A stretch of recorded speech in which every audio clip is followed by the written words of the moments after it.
Yeah, great question about what happens when a student or a staff member tests positive for COVID-19 in the school setting. And this is already happening, right? So schools are already coming back, whether that's colleges and universities or K through 12 schools.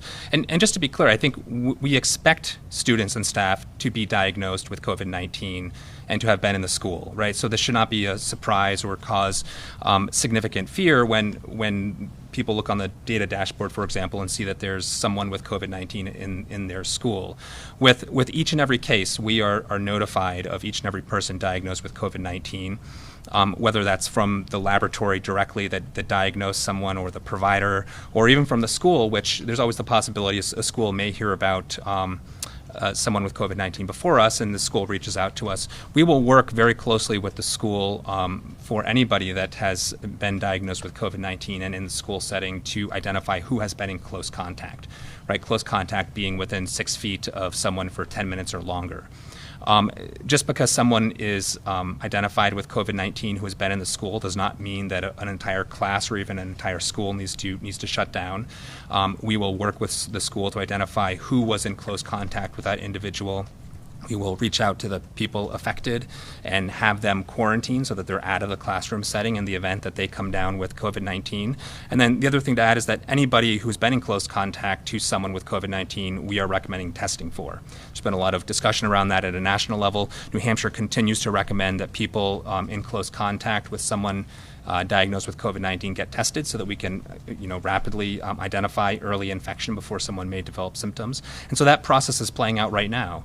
And so it should not be a surprise that we will identify people with COVID-19 who have been in the school system, and we will work with the schools, the school nurses, the school administrators, the superintendents, the principals of schools, the teachers, to identify in what locations and in what instances throughout the day somebody might have come in close contact.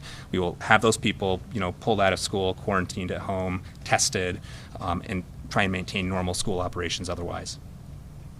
As the elementary school year approaches, we're seeing in other states, some communities actually pulling back. New York City announcing we're not going to open for 10 more days than we were going to open. We saw in Andover, Massachusetts, teachers outside of school buildings saying, we're not going into that school building until the superintendent ordered them to.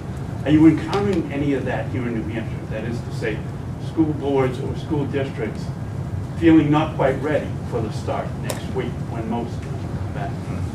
Well, I do know that school districts have made decisions. Some of them have made decisions to delay school reopening by a week, 2 weeks in some situations, to give their communities and their staff time to prepare.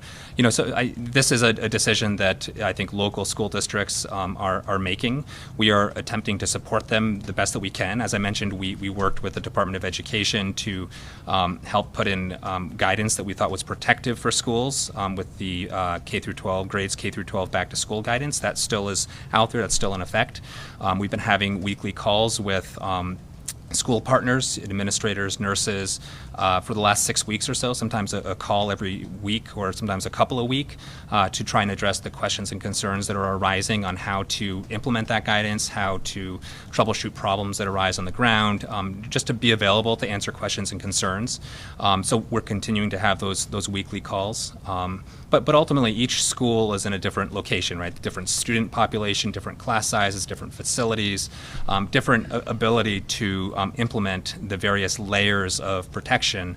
And so it becomes very difficult to come up with a one-size-fits-all for schools. And that's why, one, that the guidance has been flexible, and two, why we've been working with schools and districts to try and figure out how they can best implement that guidance for their local situation. So, to address your specific question, school districts are making these decisions, and many have made decisions on when they will reopen relative to their local situations. But we have been in contact with many school districts and remain available if they have questions or needs.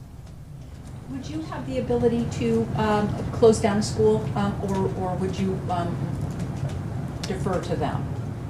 Well, I think a lot of things that we do in public health really we approach it in a collaborative way, right? A lot of the guidance that we put out there is not necessarily a requirement. Like, we're not a regulatory, entity that's going to go in and fine somebody if they don't follow our guidance. But in all things, we want to work collaboratively with our partners on the ground. That includes the schools. And so, if a school gets to a point where we feel like a temporary, move to remote learning may be beneficial because they're having an outbreak or high levels of potential transmission within the school, we'll work with them around, trying to do that or implementing other layers of protection to build in, additional protection in the school operations.